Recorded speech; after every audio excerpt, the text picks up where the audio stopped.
नमस्कार दोस्तों, कैसे हैं आप सभी। आज हम बहुत एक इम्पोर्टेंट जो धारा है उसके बारे में चर्चा करते हैं। चूंकि आपको विदित होगा, दंड प्रक्रिया संहिता 1973 की धारा 144 जो है वर्तमान में बहुत ही ज्वलंत विषय है। देखे होंगे छत्तीसगढ़ के कई डिस्ट्रिक्ट में धारा 144 लगा हुआ है।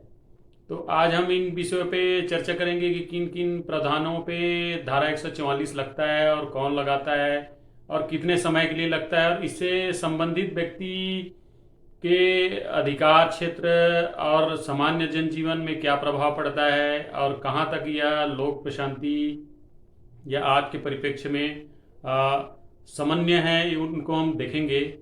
तो 144 जो इसको सीआरपीसी कहते हैं, तो इसको लगाता कौन है।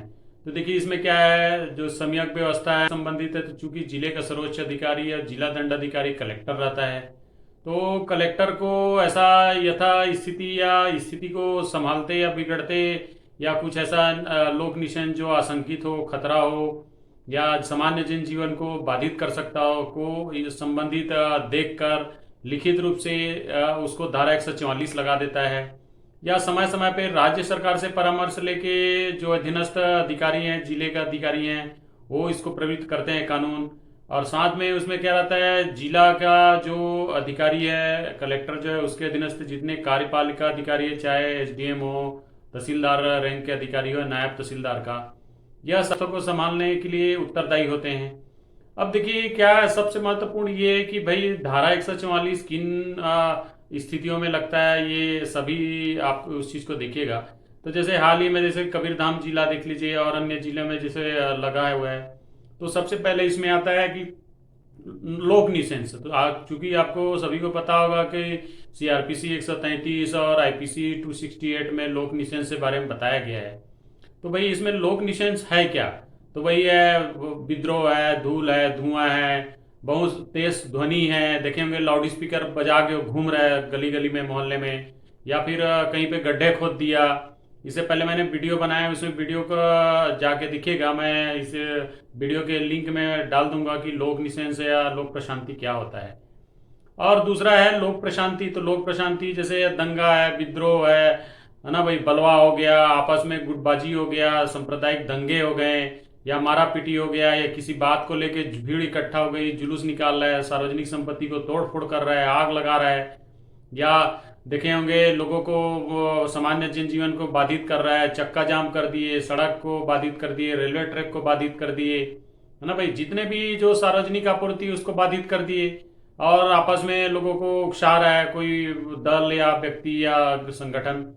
तो उसके खिलाफ इसमें क्या है, सीआरपीसी धारा में अब देखिए धरपकड़ या उनके ऊपर जो भी अनुशासनात्मक जो कार्यवाही होगा, तो उससे फिर क्या करना पड़ेगा आपको। पहले तो भाई सामान्य जो व्यक्ति हैं उनको बाधित करना पड़ेगा, क्योंकि देखिए भीड़ में जो अपराधी है और सामान्य व्यक्ति दोनों ही चल रहे हैं। अब आप अपराधी के पिटने के चक्कर में सामान्य व्यक्ति के भी हाथ पैर तोड़ दिए, तो भाई वो तो कंपनसेशन के लिए चला जाएगा अदालत में।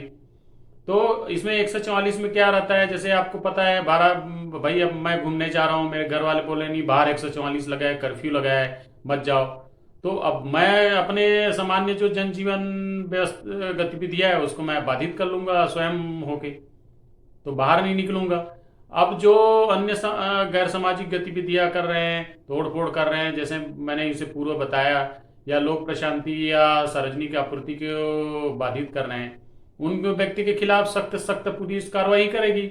चिन्हांकित हो जाएगा ना भाई कि फला व्यक्ति या फला संगठन ने इन व्यवस्था को चैलेंज किया है, या जो सामान्य प्रक्रिया है लोगों को उसको बाधित करने के लिए कुछ भी न्यूसेंस या दुश्मनी या वैमनस्य पैदा किया है, तो उसको धर पकड़ करने के लिए क्या है, ये प्रावधान लगाया जाता है इन स्थितियों में।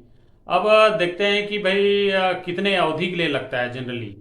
तो यदि इसमें 24 घंटा कम से कम रहता है, और अधिकतम 1 माह से 6 माह का है। वो भी जिला जो अधिकारी है वह क्या राज्य शासन से परामर्श लेगा कि भाई ये स्थिति संभल नहीं रहे, क्या किया जाए। तो 144 लगा के स्थिति को कंट्रोल में किया जाएगा शासन प्रशासन के द्वारा।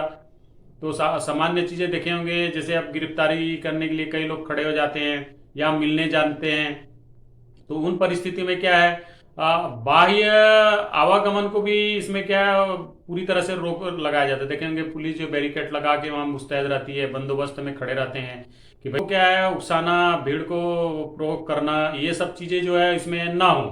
अब देखिए क्या है, कोई व्यक्ति को बाधित क्यों करेगी पुलिस? भाई जैसे मैं अब मिलने जा रहा हूँ कबीर धाम में, जैसे फॉर एग्जांपल अभी हाल ही की घटना हुआ, कुछ लोग मिलने जा रहे हैं, उनको बीच रोड में ही रास्ते में रोक लिए और लोग वहीं धरने में बैठ गए। अब बताइए कि ऐसा क्यों हो रहा है? तो इससे क्या रहता है, जैसे जो स्थिति है उसको नियंत्रित करना सक्षम अधिकारी की जिम्मेदारी और ड्यूटी है। अब भाई क्या है, उन व्यवस्थाओं को पहले, आंतरिक व्यवस्था को दुरुस्त करे। अब बाहर के इतने तादाद में लोग भीड़ आ जाएंगे, मिलने के बहाने अपनी अपनी वहां पे जो भी नेतागिरी है वो चमकाएंगे, तो फिर उससे क्या है, भीड़ भीड़ जो है कंफ्यूज हो जाता है। जैसे एक व्यक्ति दर्द से करा रहा है और ऊपर से दो झापड़ उसको मार दियो आप, तो भाई अब या तो फिर उनको दर्द से मुक्ति दो, या फिर मारने पीटने की बात बाद में करो। तो देखिए क्या है, आंतरिक व्यवस्था को दुरुस्त करना, शांति बनाना, लोगों के बीच शांति स्थापित करना शासन प्रशासन की जिम्मेदारी है।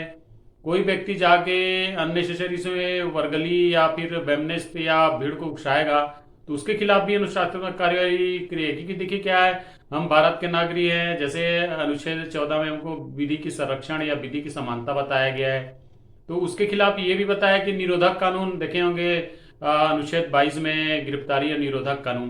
तो हम सामान्य जनजीवन को बाधित करते हैं, लोक निषेध करते हैं, या लोगों के बीच वैमनस्यता फैला रहे हैं, या अपनी स्वार्थ बस हम लोगों को गलत दिशाओं में आक्रोशित कर रहे हैं कि देखो ये मारो इसको, ये गलत किया है। अब भीड़ जो है उसको मारने पीटने लग गई, मॉब लिंचिंग हो गया, है ना भाई? तो इसमें क्या, बलवा दंगा हो गया, भीड़ जो है उग्र हो गई, आग लगा दी और कुछ कर दिए। तो उन परिस्थितियों में संभालना जिम्मेदारी किसकी है? शासन प्रशासन की है। तो शासन प्रशासन को पूरी अधिकार है कि 144 लगाए और उस व्यवस्था को दुरुस्त करे सामान्य प्रक्रिया के अधीन।